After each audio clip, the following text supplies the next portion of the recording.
approach to Do you really things. worry that Trump might become anti-gun in a second term? He sure was after Parkland, and then he waffled back eventually, and he's But he waffled. didn't do anything that was. He didn't take any action. He told Dianne Feinstein to send him a gun control bill with an assault weapon ban in it. I'm John Caldera, president of the Independence Institute and your devil's advocate. You might see him on public television and other places, but you should know his main gig, well, at least it used to be, working at the Independence Institute as our research director and our director of Second Amendment Policy Center. Second Amendment Center, that works. Second Amendment Project. Officially. If I worked here long enough, I probably would remember that. Dave Kopel. I really wanted to talk to you about guns now. I mean, we've had lots of conversations about guns and concealed carry and all that other stuff, but there seems to be a cultural, I don't want to say flashpoint, but right now, as people are feeling insecure about the economy, about COVID, about Black Lives Matter, riots in the streets, Antifa, I'm getting a sense people who don't normally think about guns are starting to think about protecting themselves. Is my feeling right or wrong? Oh, I think it's absolutely right. And as you said, there are multiple causes: less police, more riots, and it's we don't exactly know the demographics in depth, but what I hear, at least anecdotally, is it's all kinds of people across the board. People in Minneapolis, which had some of the worst riots. A lot of black-owned small businesses were protected by something organized by the local NAACP, where they brought together multiracial defenders to protect those black-owned small businesses from rioters. So yes, I think we are seeing a lot of people have made a decision that they can't count on the government to protect them all the time, so they're going to take the responsibility for protecting their families.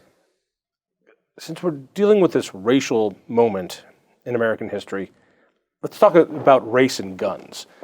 Tell me, this is fascinating, and it wasn't until I really got into the Second Amendment did I realize that gun control was really against Black America. Tell me about this, the history of it. Okay. So the Virginia colony got its charter from King James in 1606, and that was the first written guarantee of arms rights in the English-speaking world.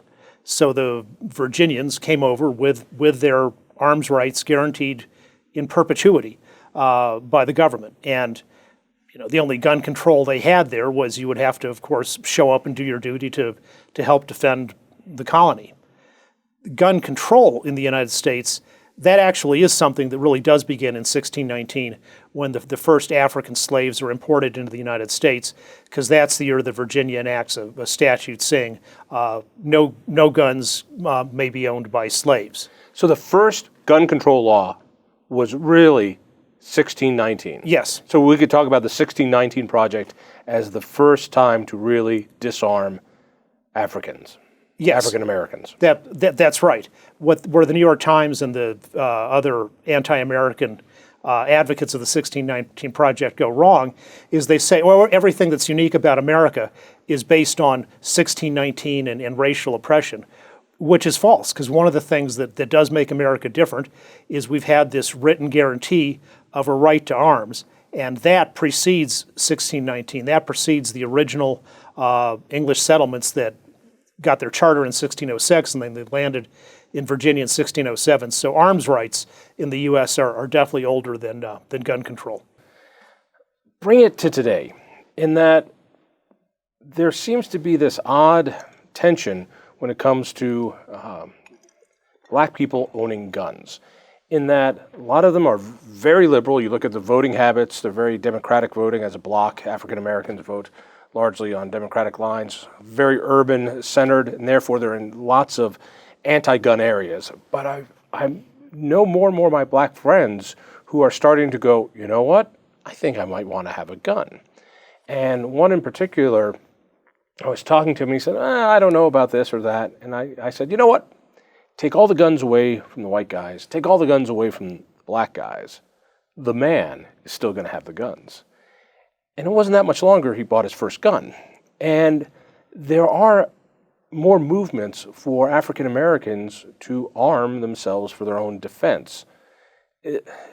Do you know any numbers about this? Is this something that's growing, shrinking? Well, there are.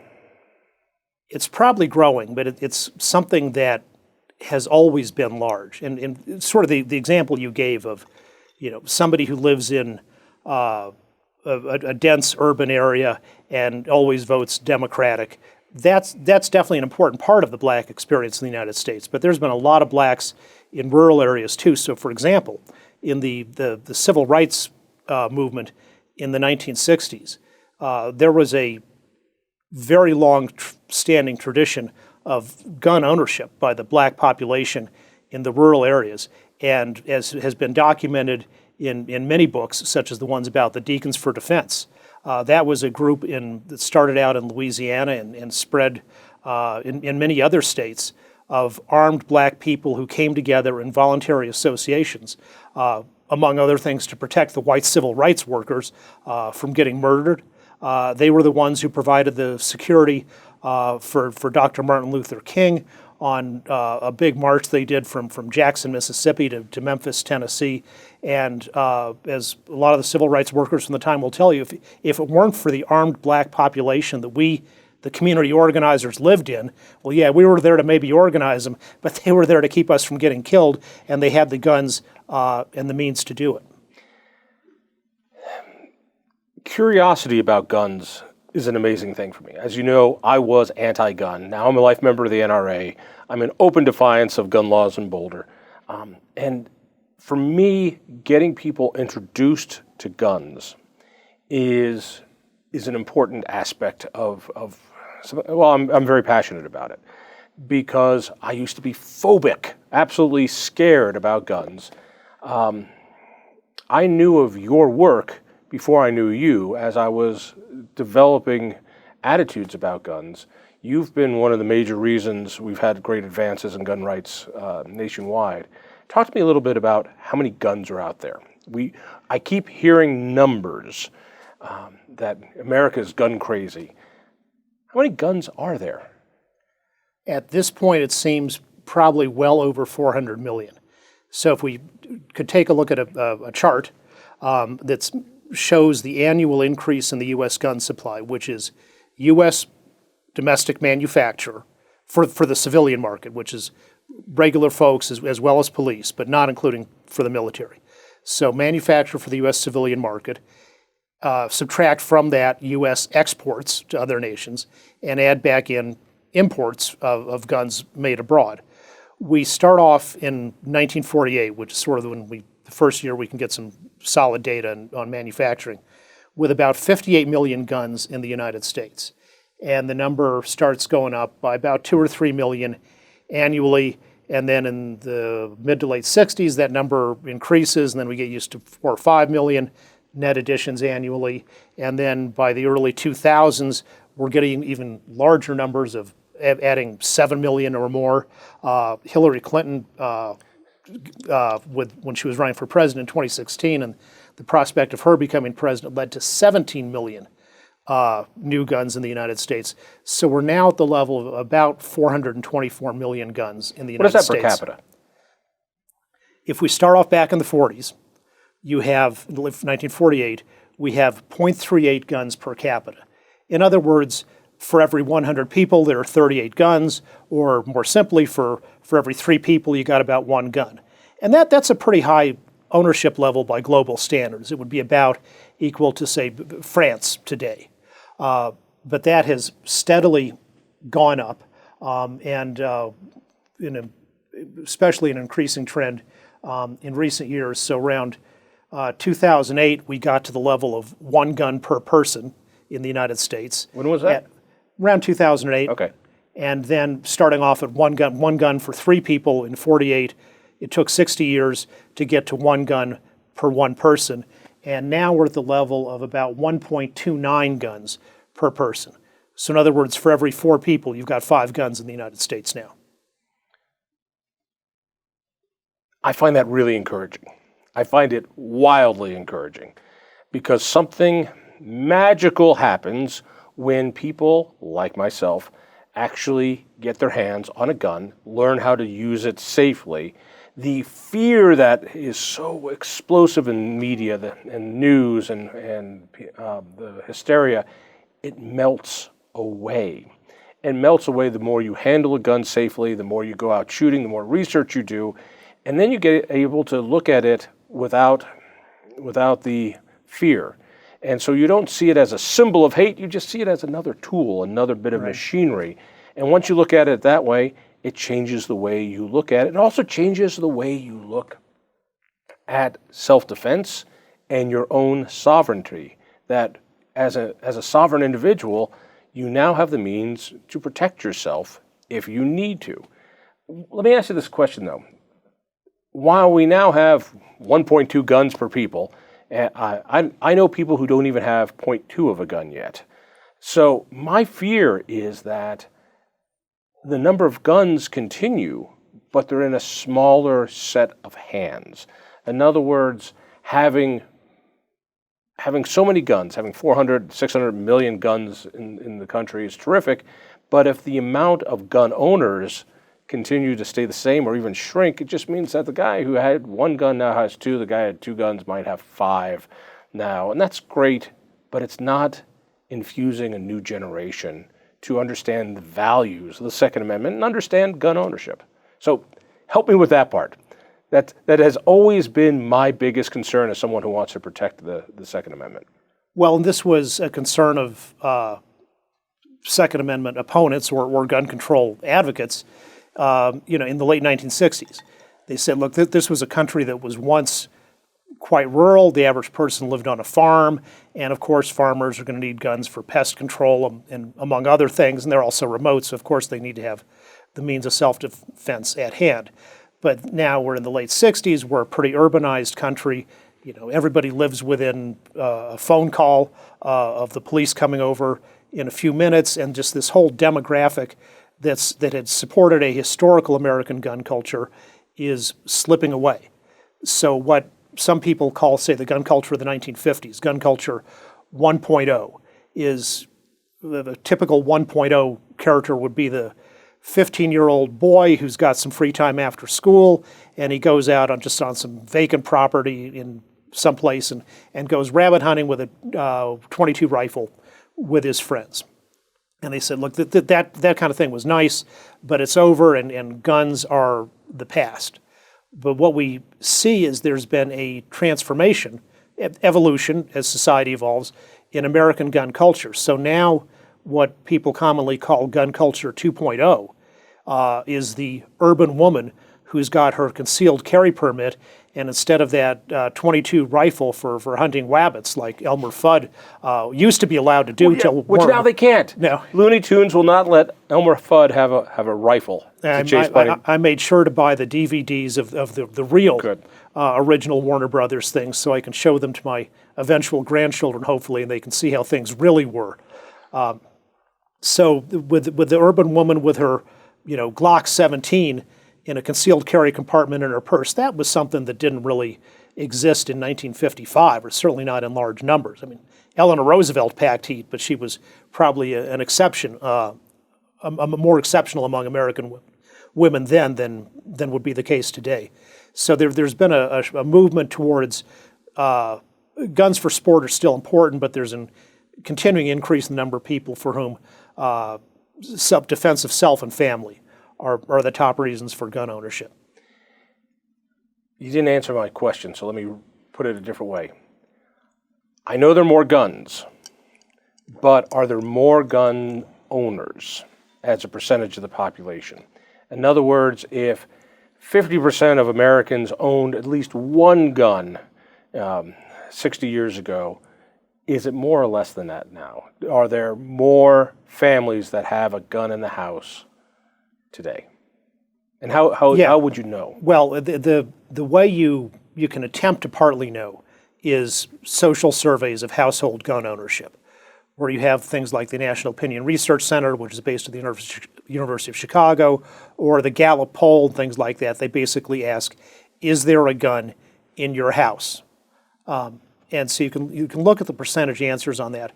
And most of us gun owners would say, none of your damn business. Well, we'll get to that in a second. That's part of the problem of these surveys, is you would get answers that fluctuate between about a third and 50% of households telling a complete stranger on the phone that they own a gun.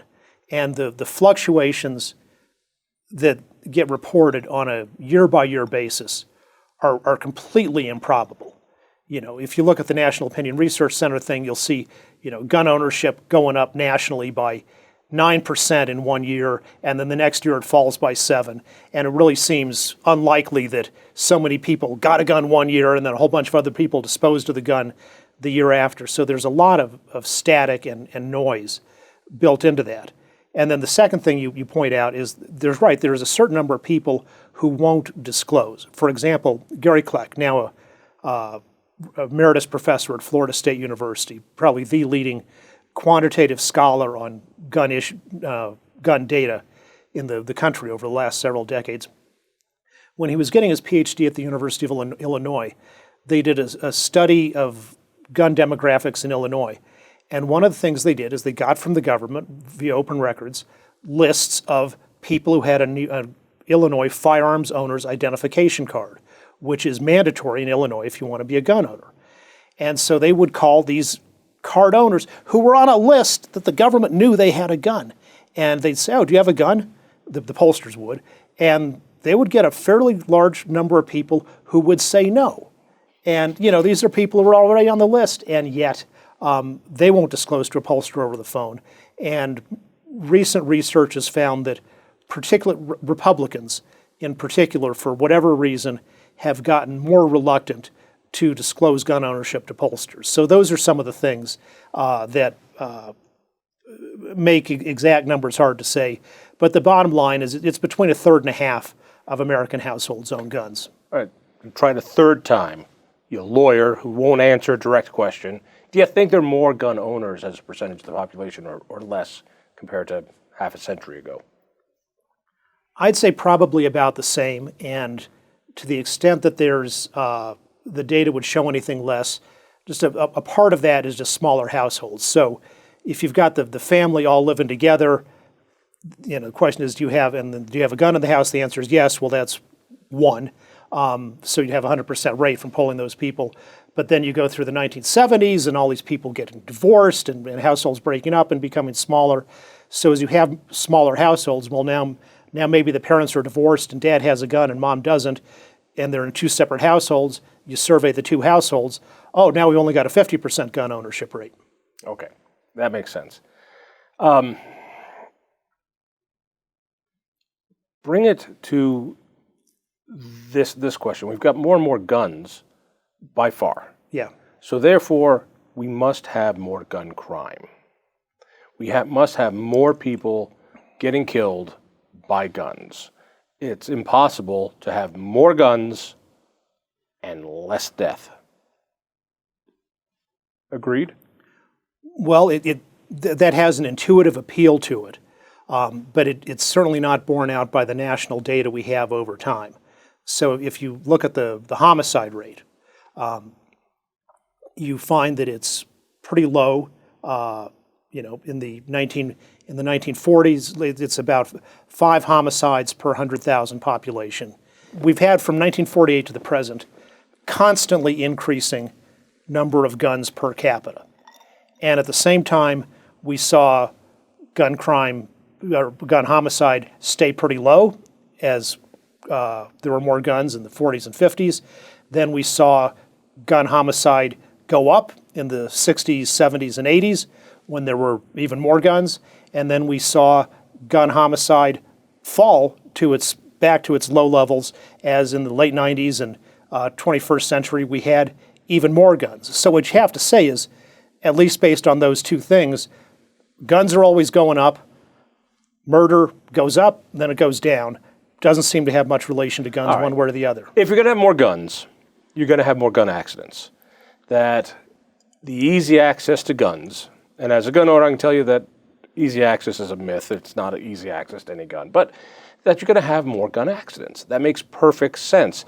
If you double the amount of guns, you're going to at least double the amount of gun accidents. Fair? Again, totally plausible. It's just that the data we have seem to show the opposite. So if we look at the number of fatal gun accidents in the United States, I mean, that's what, that's smaller, of course, than the number of total accidents. But for fatal gun These accidents. are accidents where somebody has died. Yes. One of those great stories, you read the paper, he was cleaning his gun and it went off and killed him, which meant he really was playing with his gun and it went off and killed him. Yeah, if you're cleaning a gun, you should not look down the barrel of a loaded gun while your finger's on the trigger. Yeah. That's unsafe behavior. So we had, starting in the late 1940s, we had over 2,000 gun accidents a year.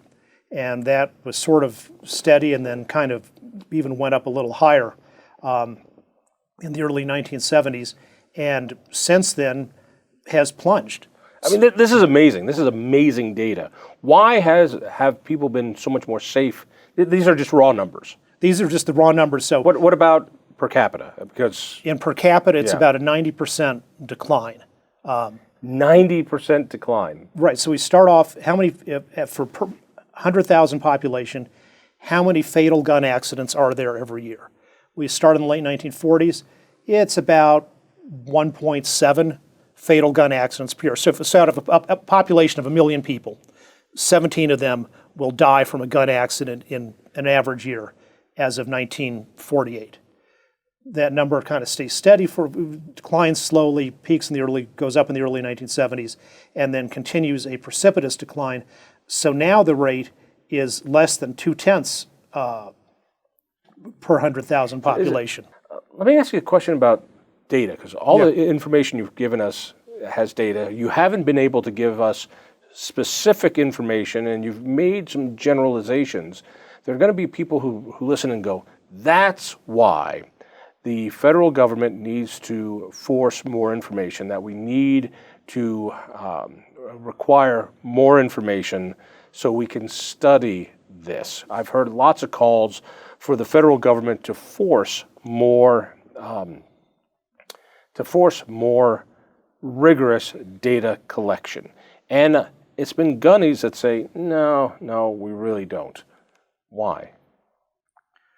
Well, I suppose it depends on what kind of data is being collected, but I'd say some of the data that gets collected, when you buy a gun in a store, besides the dealer calling the state point of contact, like in Colorado, the Colorado Bureau of Investigation, which then contacts the FBI, or in some states the dealer contacts the FBI directly.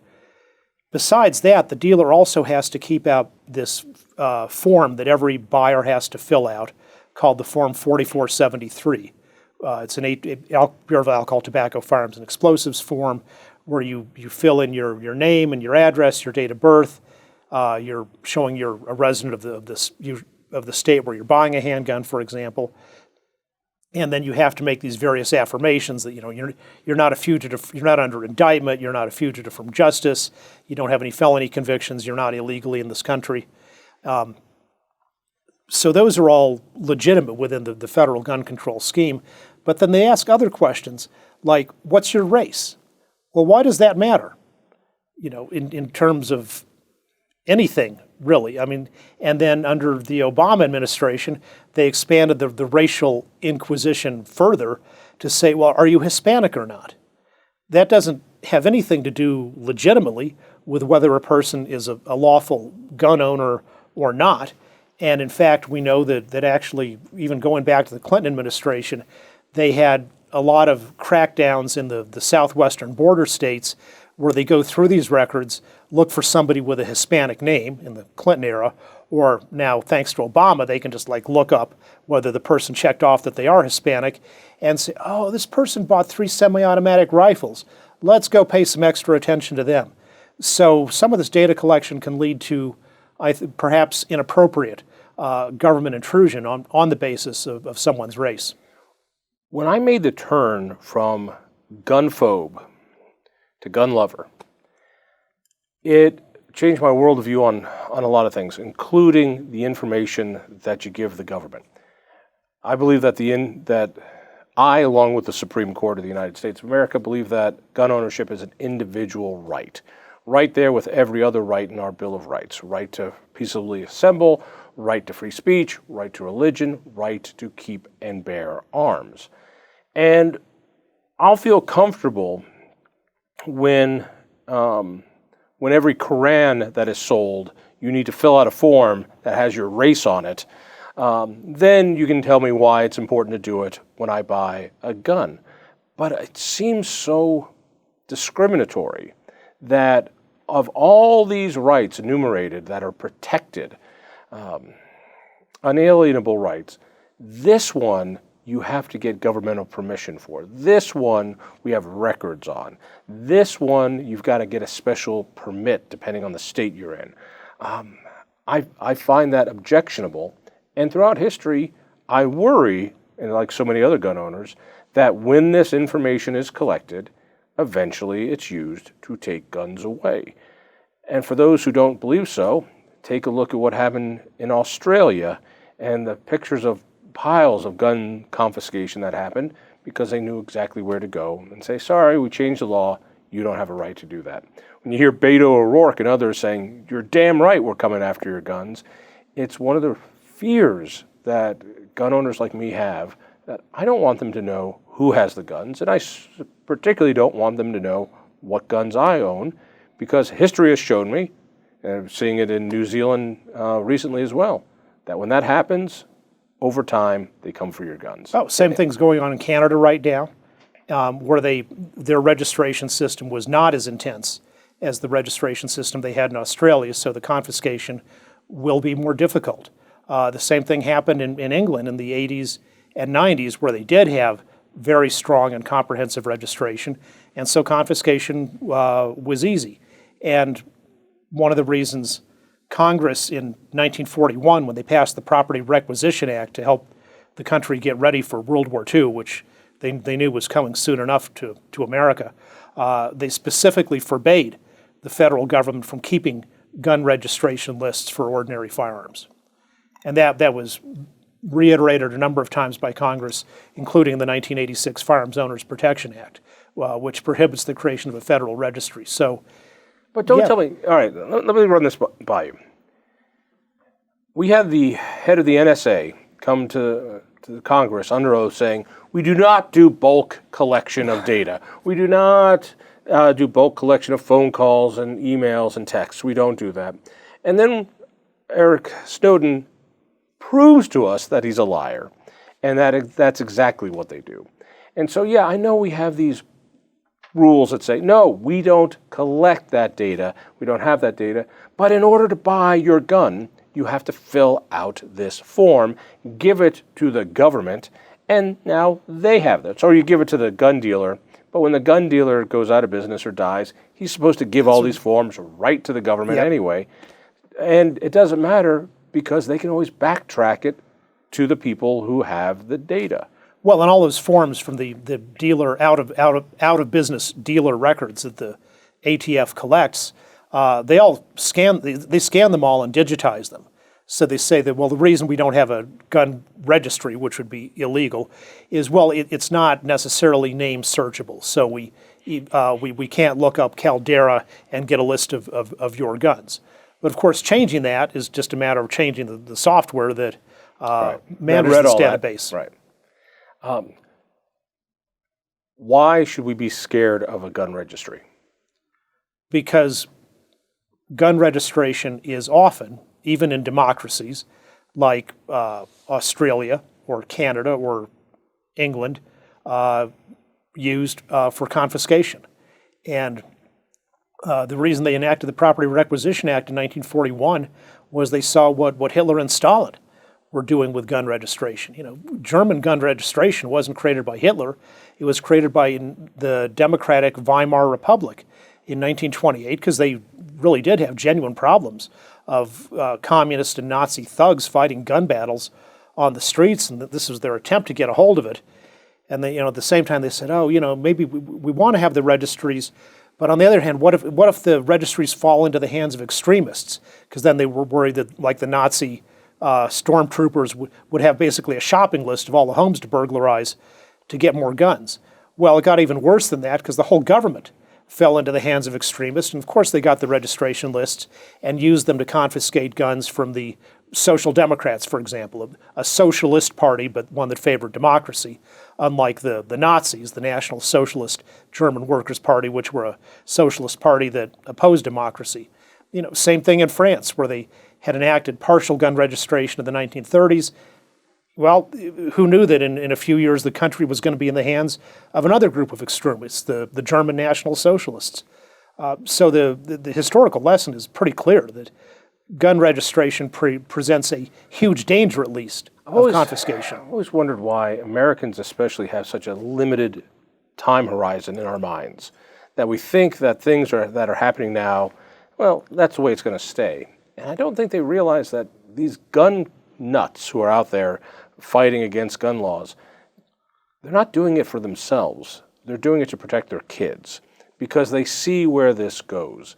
And I think that a lot of people who have guns, they're gonna be okay. That they've got enough guns to last them their lifetime, but they worry about what their kids are going to have and what could be available for their kids.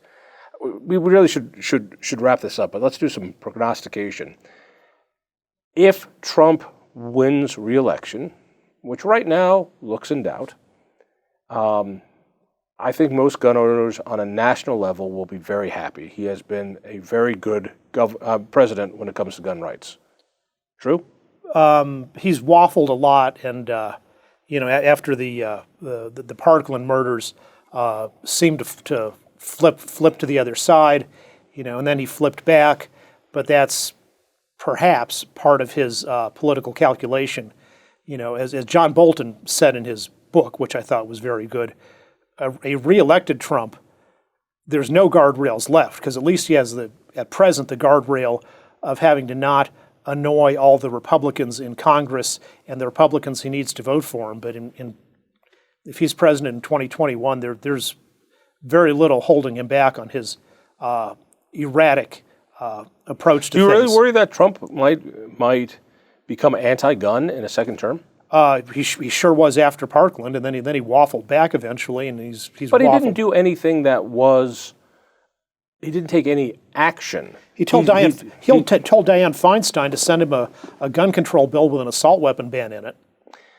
But he didn't put his name on an executive order or sign a bill. When it comes to official actions. Oh, he could have been much worse. And if we had President Hillary Clinton, believe me, she would have done everything possible in the pandemic to shut down every gun store in the country. What happens if Uncle Joe becomes president? This was a guy who said of so-called assault weapons, ladies, you don't need a gun, just buy a shotgun. That's all you need is a shotgun. And he told people to shoot it through the door. And then he said, like, a policeman who's being attacked by a criminal should shoot the criminal in the leg.